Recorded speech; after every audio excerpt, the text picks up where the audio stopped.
I mean, that was. You can't even say it. I mean, I didn't even. Come on. That was one of the most confusing, perplexing nights in the history of the New York Knicks. And that is saying, that's a mouthful. Boy, oh boy, is that really saying something. Let me just briefly encapsulate the night for you. And I'm sure this will obviously resonate because still nobody really knows what the hell happened. So, and by the way, Yankees, wow, awesome. What a mixed bag of emotions last night when you really think about it, right? So I'm watching both with my son, who's 7, and he loves this stuff, right? So he falls asleep during the draft, and I'm kind of staying up to see if Champagnie and Harper get picked, right? And they didn't. So I go into his room to kiss him goodbye. I'm going to work this morning, and it's like 7, whatever it is, and he's half asleep. And he says, Dad, who did the Knicks get last night? And I said, I don't know. I mean, he said, what?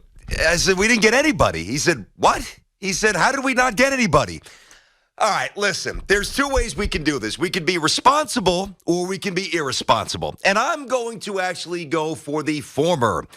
When one of the first things that I said to you, all right, I said it to you on this show. I said it to you in some articles that were written before we started here at the Fan. When I was hired at the Fan, I told you that I'm going to hold every team accountable because that's what you deserve and that's what you demand. And as a longtime listener of the Fan, as a kid and as an adult, that's what I demanded out of host as well. I demanded accountability. So we're going to hold the Knicks accountable. You bet your ass we're about to do that. But we're going to do so in a responsible manner. So I'm going to unpack this for you, all right? And again, I know everybody's screaming and confused and ranting and raving like lunatics. And by the way, that very well might be the case when this summer is over.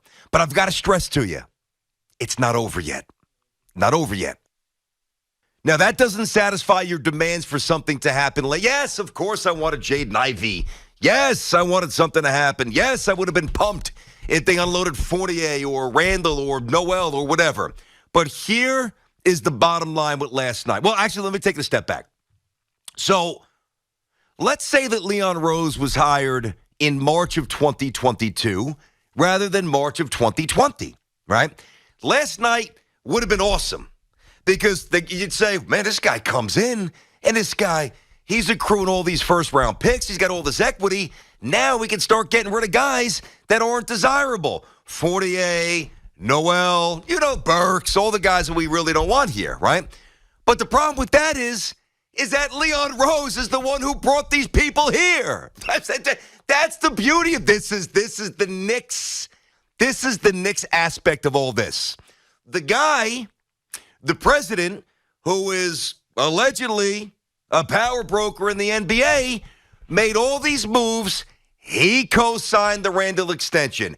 He co-signed the 3-year deal. Last year is a team option, so I don't really count. A 3-year deal for Fournier. He's the one who brought back a broken-down Nerlens Noel. Now, I know that there's others in the room, clearly, but it is amazing. That had to be pointed out. It's not like Leon Rose waltzed in here and he said, oh, this is a disaster. What a disaster. Joe, love you. Hit him straight today, Joe. And he just had to clean up somebody else's incompetence. What he now had to do was do something that I don't know if it's unprecedented, but it sure as hell felt like it was last night. He had to, how do I succinctly wrap up what the hell happened? He had to basically accrue a small army of draft picks to get rid of the undesirable commodities that he himself brought here.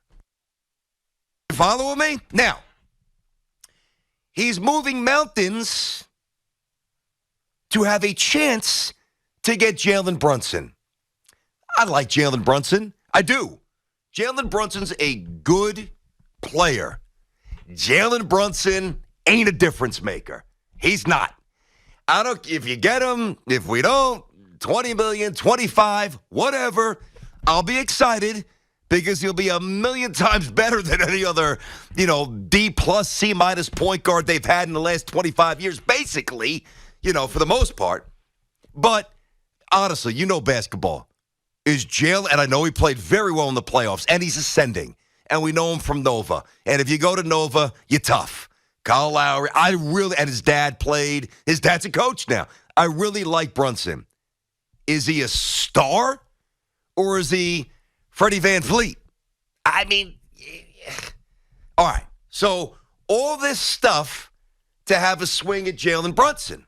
Now, this is where, and I started the show where I'm going to hold everybody accountable. We're going to do so fairly. And this is where I need to be fair to the Knicks.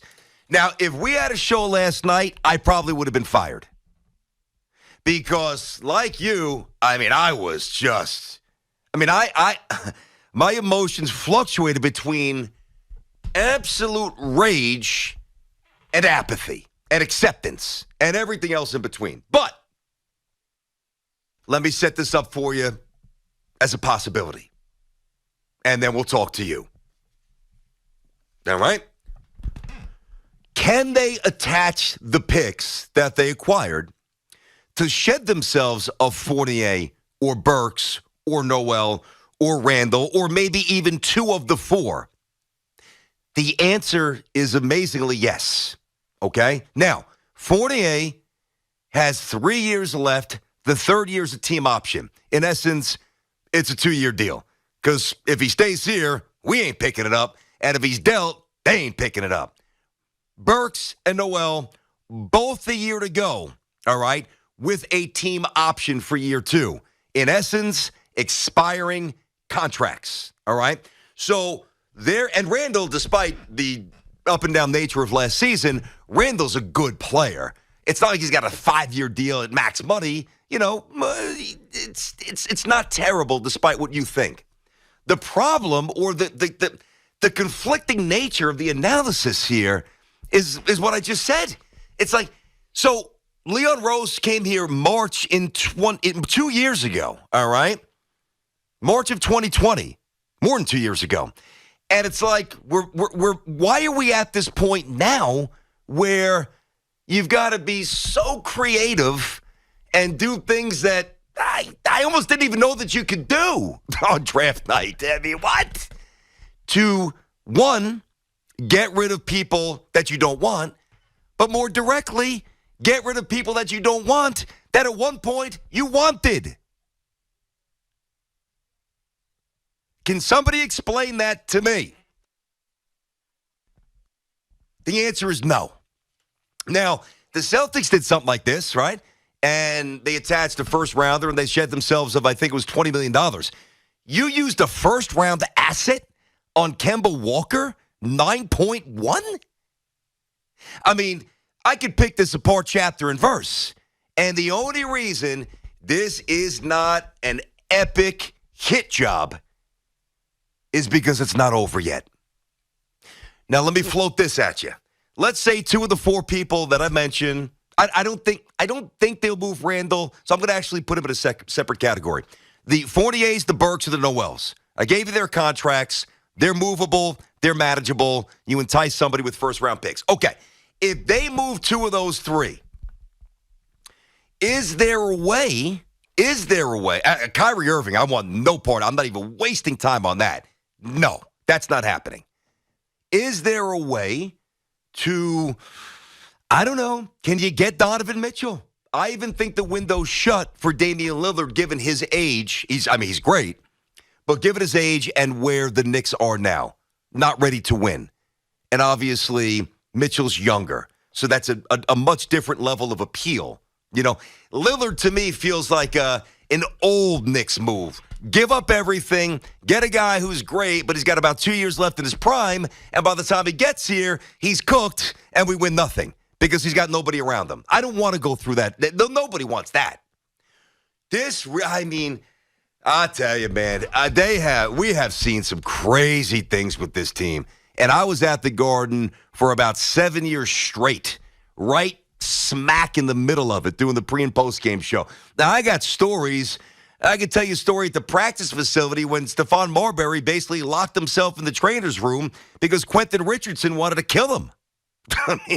I remember doing the pre- and the post-game show, And during a layup line before the game, as I'm getting ready to tape an interview, I think it was with Mark Aguirre, who was an assistant at that point, Ronaldo Balkman is sitting on this. This is where Spike Lee is sitting, hanging out, rapping with two chicks. Dude, it's the pregame. And everything else in between, right? Everything else in between. I know the low-hanging fruit is to get on the air, eviscerate the Knicks, pound them into submission, crack the jokes, tell us we're terminally done, we're never going to win. And, oh, yeah, by the way, those things may apply. But in the pursuit of fairness, all right, and for what I believe, and you can think that this is corny, but that's fine. In the pursuit of what I believe WFAN represents and has always represented from the icons that were here before, you got to do this stuff the right way. You've got to broach this the proper way. And to me, the way I laid it out for you, that's the proper way. It's not done yet. But yeah, I am as confused as you are. 877-337-6666. I mean, just sheer craziness. What? Oh, my God. All right, we're inside the Town Fair Tire studio. Our friends at Town Fair remind you that you always get the guaranteed lowest price on name brand tires from Connecticut to Maine. Nobody beats Town Fair Tire. Nobody. And the indignity of drafting a Frenchman. I mean, that's the kicker right there. Who is this guy? He's from where? He's from France? Oh, no. No, but we have to let this play out. All right. I've spoken. I know you guys are ready to go. Let's start. Chris Freehold, fan. What's up, Chris? How you doing today? Hey, how's it going, BT? What's up? So I wanted to talk about the Knicks and be a little hopeful of what they were doing last night. The only thing that makes sense to me of what they could have been doing is I think they're going to go after Jalen Brunson. Is he worth $25 million a year? Maybe not. He's not even an all-star, but I think he's a good player, and he's probably the best option the Knicks could get. But I do love the trade. I think they're going to try to bring Donovan Mitchell home to New York. I think he wants to play in New York. He's going to all these Mets games. He loves the team. I think that they're clearing these first-round picks. I would love to trade Julius Randle, Fournier, and maybe even like 4 first-round picks to the Jazz and try to see if we can get Donovan Mitchell to come to the Knicks.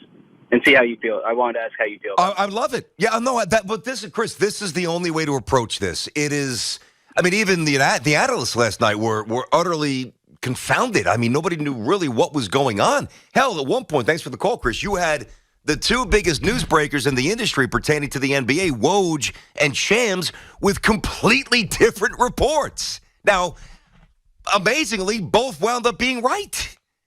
But it was a weird night. But again, this might bring Mitchell. You know, this should bring Brunson. It could bring both. I don't know. But we do have to maintain a level of objectivity here, certainly in analyzing the situation that I just laid out for you, but also as we assess who Jalen Brunson is. You know, one of the problems with being a team that's down, a moribund franchise, the Mets have been through this. The Yankees were through this in the late 80s, early 90s before they turned it around, is that we see a player and we're so desperate to get out of this black hellhole that swallowed us up for so long that we tend to overstate or overrate the player we acquire. And that does pertain to Brunson. Brunson is not a star. Jalen Brunson will never be a star. He is a good player. Is he a number 1 on a championship team? No chance. Is he a number 2 on a championship team? No. Is he a number 3 on a championship team? Depends how good 1 and 2 are. Depends. Alex East Quag. What's going on, Alex? You're on the fan. How you doing today? Hey, good morning. I am giving up basketball and taking up knitting. I don't work for the fans, so I don't have to be that objective. You know how I feel about hold on a sec. Al, I'll let you go, but hold on a sec, dude. That is not being objective to the fan. That is now, if you disagree, that's fine. But for me, there's a level of responsibility that comes with this station. And I've always subscribed to that. And the reason why this station is because the people that have been here forever handle these, not always, but usually handle these situations the right way. And I get it. It's almost more fun to rant and rave and just drill people and crush people, but you got to be fair. It's not like I got on the air and said, ooh, I got to say the right thing. The Knicks will get mad at me. I don't care. Ooh, WFAN's going to get mad at me. It doesn't matter. This is our show, and we say what we want to say. I agree with you 100%. I respect that 100%. I think maybe you mistook what I'm saying. Okay. I don't have to be objective. I wasn't denigrating your position or what you think you have to say or be fair about. I was talking about me simply because I'm not going to be fair. Okay, gotcha. Go ahead. Yes, Leon Rose is a joke. The rest of the NBA laughs at us. No one's going to do us a favor. The Jazz is not going to do us a favor by sending Donovan Mitchell here. And correct me if I'm wrong. Most of all these first-round picks that we ended up getting last night, they're all heavily protected. Yes, aren't they? Correct. All right. Right, great. So that's really going to be a thrill to another general manager. So let's take those. But I would have loved an 18-year-old local kid who shoots 45% from three to come to the Knicks. A.J. Griffin was sitting there. Then you get rid of Evan Fournier. You've got your outside bomber. Mm-hmm. And again, like I said yesterday, I'm a lifelong Knicks fan who would be thrilled if for the next 10 years they finish in fifth in the Eastern Conference. They're not going to win a championship. I just want to see consistent good basketball, and I want to see it with our young guys. Now, as it stands right now, we didn't draft anybody. We still have the coach that I hate the most in the league. That's just me. He'd be a phenomenal assistant coach and defense your brains out. As a head coach, I'm still sick of him. We've got the star, quote-unquote, player who cursed out the fans is still here. We've got the guys that Leon Rose he said he brought in these guys, his own best, and is now giving away assets. Alex, I got to drop you. I that last point, by the way, is one of my primary points, which is why I'm definitely trending in this is awful. But until we actually get there, I mean, it's one thing to come in and clean somebody else's mess up. It's another thing to have to clean up your mess that you created and give up some legitimate equity to do so. No, that is incredibly bothersome. But opening night is not for a few months. Free agency is not here yet, okay? There are things that can happen. That's all I'm saying. Now, do I think they're going to happen?